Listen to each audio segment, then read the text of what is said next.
Hey guys, it's Stephanie. Welcome back to my YouTube channel. Sorry I'm late tonight. I was up watching the election returns. I'm tired. I had a lot to do today, and I think I'm gonna go to bed real early tonight. Okay, try to get as much sleep as I possibly can. Preparing for Thanksgiving, putting up a grocery list together, things I need to buy. And basically getting the house set up for guests. So, we're busy here. We're always busy here, especially this time of year. This is the time of year when I get really, really busy. So anyway, want to talk a little bit about Craig. He's coming home soon. He's out of the brace. I don't know what that means, but so that's good. He still needs help. I will put the video I made about the fundraiser in the description box here. And in that video's description box are the links to the fundraisers. And if you haven't given, please, I implore you to give $1. It goes a long, long way. And happily, we've been seeing an uptick. And it really does need our help. So anyway, I want to talk a little bit about Ichibaka. If you're on Twitter and you know who he is, and you know the Twitter account, and you know his blog, Disney Star Wars is dumb. Interesting thing he discovered. There's a Twitter account that I now follow that followed me back, called the Church of JJ, and it basically reiterated everything that Craig and I have been saying for months. I mean, months. And it's interesting that the blog that Itchy wrote is, Does Pablo Hidalgo Hate J.J. Abrams? And when you go through the blog and you read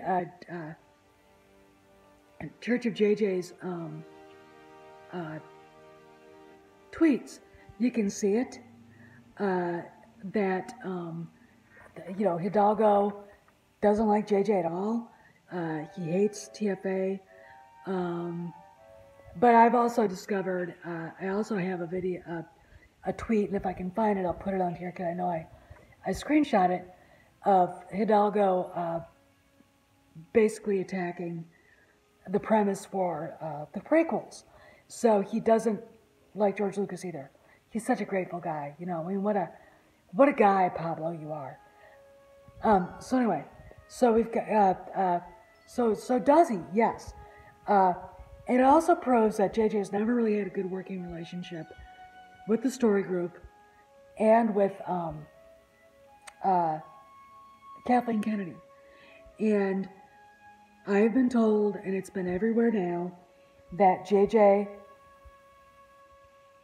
when he took over the directorship for episode 9, that one of the things he wanted was absolutely free autonomy to do what he wanted to do, and no interference by Kathleen Kennedy. She obviously doesn't have any creative control over episode 9. It gets plainer and plainer every day.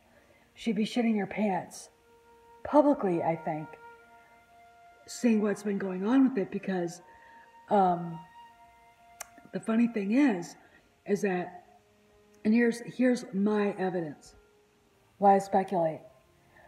They're not going to be done with principal photography till February, and they should have been done a month ago. They're making 2 movies.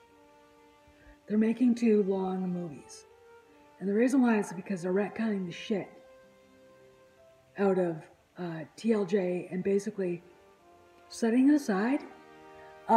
That's my speculation, because every rumor that makes sense to me, that sounds like it's actually coming from the set, would fit in that retcon of TLJ. And if the story group obviously doesn't have anything to do with TLJ, or with episode 9, then nothing that TLJ alluded to, including the fucked up idea of Raylo, is going to happen. Okay? That is my speculation, because if they don't have anything to do with it, then that's not happening. See, Reylo is not Star Wars at all. It has nothing to do with Star Wars. And the quicker we all admit to it and go on with our lives and ignore the stupid rumors and ignore Mike Zero, the happier we'll all be. Okay? So, there you go. And JJ has full creative control. The rumors that George Lucas is helping him out, I think that he actually was in Europe at one time helping him, are likely true, because it appears that Lucas is also giving advice for The Mandalorian, while newly minted boss of creative Dave Filoni is directing his first movie, live action movie. So there you go. There you have it. Read the blog. I'll stick it in either a pin note or with Craig's fundraiser at the end of this. I kind of feel vindicated tonight, and I hope if Craig sees this or has a chance to see what's going on, that he feels vindicated too, because he got kind of beaten up and didn't deserve it. And now that we've got more people coming out saying, yeah, there are changes being made at Lucasfilm. Yes, JJ hates Kathleen Kennedy. No, she doesn't have any creative control over Episode 9. She doesn't really have any creative control over The Mandalorian either. Her announcement for The Mandalorian doesn't mean anything. It's for the loud, obnoxious SJWs that think they rule Hollywood.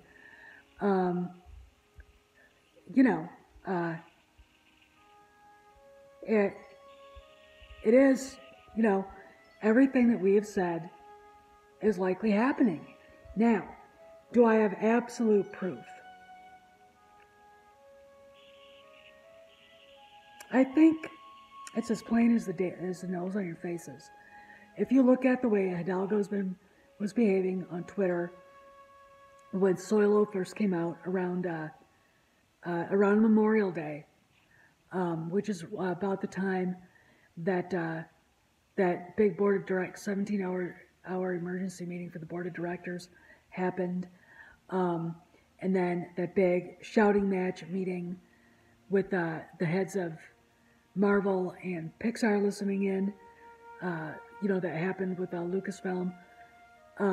His behavior, his friend's behavior, defending him. John Campea saying she should be fired. A lot of other things happening that were going on throughout the summer.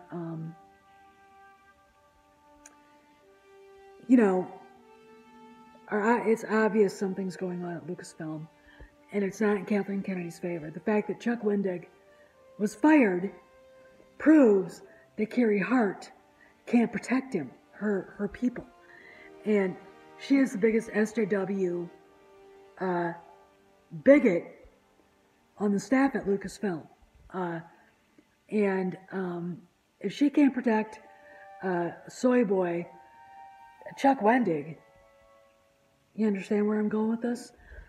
And, and it just goes to prove that Kennedy's contract, 3-year extension, was just putting her in her box so she can't touch anything else and break it.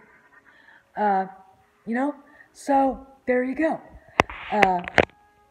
That's what you've got. So read the blog. I find it fascinating. I feel vindicated, like I said, and I know Craig would feel vindicated too. And God knows what else is going on. So this is Steph, signing out. Give to Craig's fundraiser if you haven't yet. I'll see you on the Galaxy.